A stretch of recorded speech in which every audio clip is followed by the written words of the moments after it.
الحمد لله وكفى سلام على عباده الذين اصطفى اما بعد. حضرت شاہ ولی اللہ محدود دہلوی رحمۃ اللہ نے لکھا ہے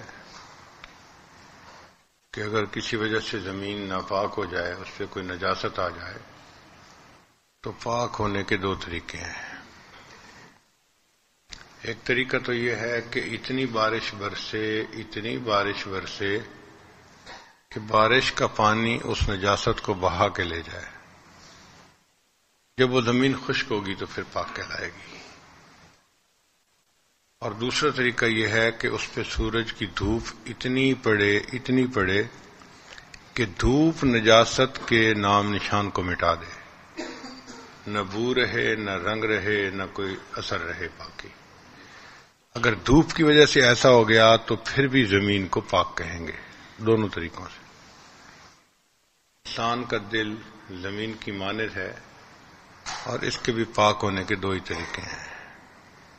ایک طریقہ یہ انسان اتنا ذکر کرے اللہ کا کہ نور کی بارش برسے اور دل کی نجاستوں کو بہا کے لے جائے. اس لیے کثرت ذکر کا حکم.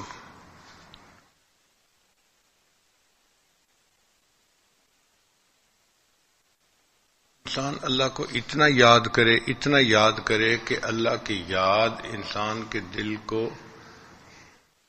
غیر سے بیگانہ کر دے. اس لیے اللہ کا ذکر جو ہے نا، یہ حسن لذات ہی ہے. باقی بہت ساری عبادتیں حسن لغیر ہی ہے.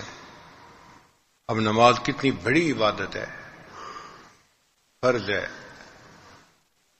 اور اعمال میں بہت افضل عمل ہے، لیکن اس کا مقصد بھی اللہ کا ذکر ہے.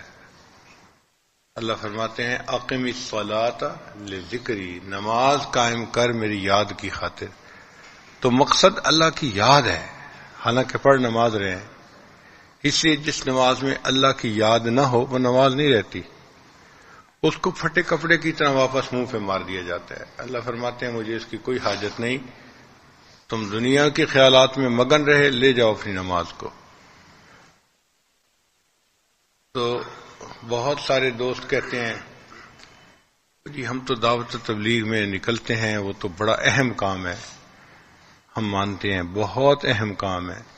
نبی علیہ السلام کا منصب تھا وہاں دعوت و تبلیغ کا کام، اور ضرور کرنا چاہیے، ہم اس کے حق میں ہیں.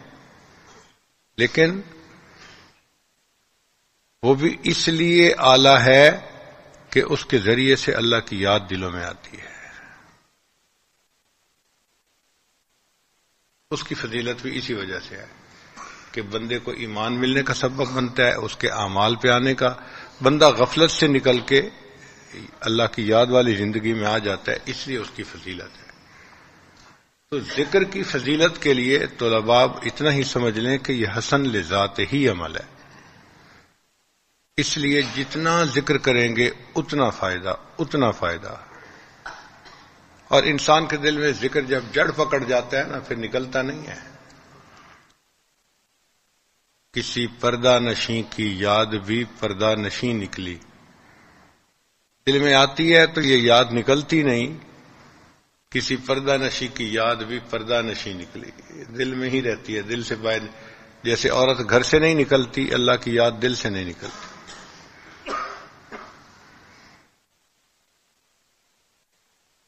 بلکہ امام ربانی حضرت مجدد الفسانی رحمۃ اللہ تو یہاں تک لکھتے ہیں کہ جس بندے کو فنائے قلبی حاصل ہو جائے، فنائیت کا مقام مل جائے، اس کو اگر 1000 سال کی عمر دی جائے کہ تم اللہ کو بھلاؤ، اور وہ کوشش بھی کرے تو اللہ کو نہیں بھلا سکتا. بلانا بھی چاہو بھلا نہیں سکو گے. محبت میں ایسے مقام بھی آتے ہیں کہ بندہ بھول ہی نہیں سکتا اپنے محبوب کو، جو مرضی ہو جائے. شاعر نے کہا روز کہتا ہوں بھول جاؤں انہیں، روز کہتا ہوں بھول جاؤں انہیں، روز یہ بات بھول جاتا ہوں. روز کہتا ہوں بھول جاؤں انہیں، روز یہ بات بھول جاتا ہوں۔ انسان بھلانا بھی چاہے اللہ کو نہیں بھلا سکتا، ایسی یاد آتی۔ پھر انہوں نے ایک واقعہ لکھا ہے عبداللہ استخری رحمۃ اللہ علیہ کا، فرماتے ہیں کہ ان کے اوپر اللہ تعالیٰ کی فنا کا وقت جو تھا وہ کافی لمبا ہو گیا۔ فنا فی اللہ کی کیفیت محسوس ہوتی ہے لوگوں کو اپنی اپنی استعداد کے مطابق، کسی کو چند دن محسوس ہوتی ہے، کسی کو چند گھنٹے محسوس ہوتی ہے، کسی کو چند ہفتے، چند مہینے یا چند سال۔ یہ ان بزرگوں میں سے تھے کہ جن کے اوپر فنائیت کی کیفیت کئی سال تک رہی۔ اب جب کئی سال اللہ کی یاد کی یہ کیفیت رہتی ہے نا، تو نیند بھی کم ہوتی ہے، کھانا پینا بھی کم ہوتا ہے، روح کے تو مزے ہوتے ہیں مگر جسم کی ضرورت پوری نہیں ہوتی۔ جسم تک مادی چیز ہے نا، اس کو تو ریسٹ چاہیے، کھانا چاہیے، پینا چاہیے۔ تو جسم جو ہے وہ مجاہدے میں پڑ جاتا ہے، روح کے مزے ہوتے ہیں۔ اور تھکاوٹ کی وجہ سے انسان کا دل چاہتا ہے کہ میں اپنے بدن کو تھوڑی دیر کے لیے ریسٹ دے دوں، ریسٹ ملتا نہیں۔ تو عبداللہ استخری رحمۃ اللہ چاہتے تھے کہ میں تھوڑی دیر کے لیے کسی کام میں لگ جاؤں تاکہ میرا بدن تھوڑا ریلیکس ہو جائے، ہوتے نہیں تھے۔ چنانچہ ایک دن وہ شکار کرنے والوں کے ساتھ چلے گئے کہ چلو شکار میں لگ کے میں تھوڑی دیر ریلیکس ہو جاؤں گا۔ سارا دن شکار والوں کے ساتھ پھرتے رہے مگر اللہ کی یاد اسی طرح دل میں رہی۔ تو فرماتے ہیں کہ شام کو جب لوٹے تو جسم اور تھک گیا پہلے سے بھی زیادہ، ریسٹ جو نہیں ملا۔ تو انہوں نے بیٹھ کے دعا مانگی، اللہ اس شخص کے سب گناہوں کو معاف کر دے جو مجھے ایک لمحے کے لیے تو اس سے غافل کر دے۔ اے اللہ اس شخص کے سب گناہوں کو معاف کر دے جو ایک لمحے کے لیے مجھے تو اس سے غافل کر دے۔ اب غافل ہونا چاہتے ہیں، نہیں ہو رہے۔ تو یہ کیفیت ہوتی ہے۔ بعض لوگ ہمارے حضرت مرشد عالم رحمۃ اللہ علیہ کی خانقاہ میں آتے تھے تو ان کو نیند نہیں آتی تھی وہاں، نہ دن میں نہ رات میں۔ ایسی بیداری مل جاتی ہے کہ چونکہ نیند غفلت کی بہن ہے نا، غفلت کی کامل قسم نیند ہے، تو جب غفلت ہی ختم ہو گئی تو نیند بھی کم ہو گئی۔ تو کئی دن ان کو نیند نہیں آتی تھی۔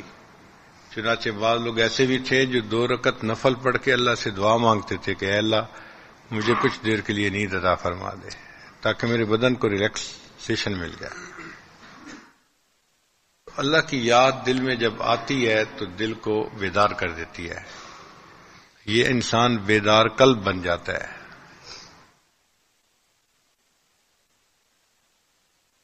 تو 2 طریقے ہیں دل کی زمین کے پاک ہونے کے۔ ایک تو اللہ کے ذکر کی بارش اتنی برسے کہ نجاست گناہ سب اثر دھل جائے اور دل کی زمین پاک ہو جائے۔ اور دوسرا طریقہ یہ ہے کہ انسان اپنے شیخ کی صحبت میں رہے۔ جیسے سورج کے سامنے رہو تو دھوپ جسم کو گرماتی ہے، ایسے ہی شیخ کے سامنے رہو تو شیخ کے قلب کا سورج جو ہے وہ انسان کے دل کو گرماتا ہے اللہ کی محبت سے۔ تو صحبت شیخ میں اللہ کی محبت میں اضافہ محسوس ہوتا ہے۔ صحابہ کا بھی یہی حال تھا، نبی علیہ السلام کی صحبت میں جب آتے تھے تو خوب جذبہ محسوس ہوتا تھا، اور جب گھر میں جاتے تھے تو وہ کیفیت نہیں ہوتی تھی، تو پھر کہنے لگ جاتے تھے نافق حنظلہ، نافق حنظلہ، حنظلہ تو منافق ہو گیا حضرت میں۔ حالانکہ اس میں کوئی نفاق والی بات تو نہیں تھی، ہاں یہ ضرور تھا کہ جو صحبت میں کیفیت تھی وہ گھر میں نہیں تھی۔ حضرت حنظلہ عنہ یہ کہتے ہوئے جا رہے ہیں نافق حنظلہ، ابو بکر صدیق عنہ ملے، انہوں نے کہا حنظلہ کیا کہہ رہے ہو؟ کہ جی جو کیفیت نبی علیہ السلام کے سامنے ہوتی ہے وہ کیفیت گھر میں تو نہیں ہوتی، تو یہ تو منافقت ہے۔ تو حنظلہ تو منافق ہو گیا۔ وہ کہنے لگے بھئی میری بھی یہی حال ہے کہ جو صحبت کے اندر اثرات ہوتے ہیں وہ گھر میں تو نہیں ہوتے، چلو پوچھتے ہیں چل کے۔ حضرت حنظلہ عنہ نبی علیہ السلام کی خدمت میں آئے اور آ کے سوال پوچھا تو نبی علیہ الصلوۃ والسلام نے فرمایا حنظلہ اگر تمہاری وہ کیفیت رہے جو ہر وقت میرے سامنے رہتی ہے تو فرشتے تم سے مصافحہ کرنے کے لیے آسمان سے اتریں. یہ تو کبھی کبھی ایسی کیفیت ہوتی ہے بندے کے اوپر.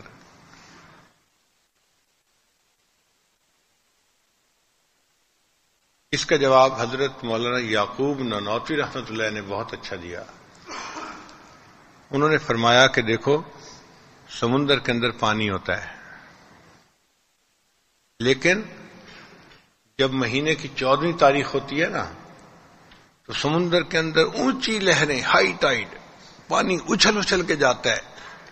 انسان ان لہروں کو دیکھ کے حیران ہوتا ہے کہ 15 فٹ لہریں اوپر اچھل رہی ہوتی ہیں. ہائی ٹائیڈ اس کو کہتے ہیں. اور جب پہلی تاریخ ہوتی ہے تو بالکل سورج پرسکون ہوتا ہے، سمندر پرسکون ہوتا ہے، لہریں ہوتی نہیں. تو وہ فرماتے تھے کہ دیکھیں سمندر کا پانی تو اتنا ہی ہے، وہ کم زیادہ نہیں ہوتا. جو پانی ہے وہ وہی ہے. جب چاند سامنے نہیں تو پرسکون ہے، اور جب 14ویں کا چاند سامنے آ گیا تو 15 فٹ اونچی لہریں اٹھ رہی ہیں. تو وہ فرماتے تھے کہ صحابہ کی بھی محبت جو تھی وہ اتنی ہی تھی، لیکن جب وہ نبی علیہ السلام کے سامنے آتے تھے تو یہ 14ویں کا چاند ایسا تھا کہ جو دلوں کی جو ہے نا کیفیت میں سیلاب برپا کر دیتا تھا. تو صحابہ کے دلوں میں نا اللہ کی محبت کی لہریں اٹھ اٹھ کے آتی تھیں. وہ ایک جذبہ محسوس کرتے تھے. گھر جاتے تھے تو وہ کیفیت تو نہیں ہو سکتی تھی چونکہ وہ چاند سامنے نہیں رہتا تھا.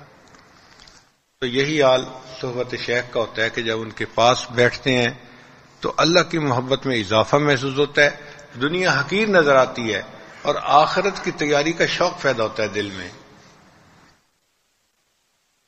یہ ایک نسبت ہے انعکاسی جس کو کہتے ہیں. یہ ایسے ہی ہے جیسے آگ کے پاس بیٹھو تو گرمی محسوس ہوتی ہے، سردی اتر جاتی ہے. انسان شیخ کی صحبت میں بیٹھتا ہے تو گناہوں کی سردی اتر جاتی ہے اور نور گرمی کا محسوس ہونا شروع ہو جاتا ہے. تو دوسرا طریقہ شیخ کی صحبت ہے. تو دو طریقے ہوئے زمین دل کے پاک ہونے کے. ایک ذکر کی اتنی کثرت کرے کہ اللہ کی رحمت کی بارش برسے اور گناہوں کی میل اور نجاست کو مٹا کے دھو کے رکھ دے. یا پھر شیخ کی صحبت میں انسان اتنا رہے کہ ان کی توجہات انسان کے دل کو مقناطیسیت سے بھر دیں اور دل جو ہے پاک ہو جائے. اللہ تعالی ہمارے دلوں کو بھی اپنی محبت سے بھر دے اور دنیا کی محبت کو ہمارے دلوں سے نکال دے اور آخرت کی تیاری کا شوق ہمیں نصیب ہو جائے. وآخر دعوانا ان الحمد للہ رب العالمین. تھوڑی دیر کے لیے مراقبہ کر لیجئے، آنکھوں کو بند کر لیجئے، سر کو جھکا لیجئے. دنیا اور جو کچھ دنیا میں ہے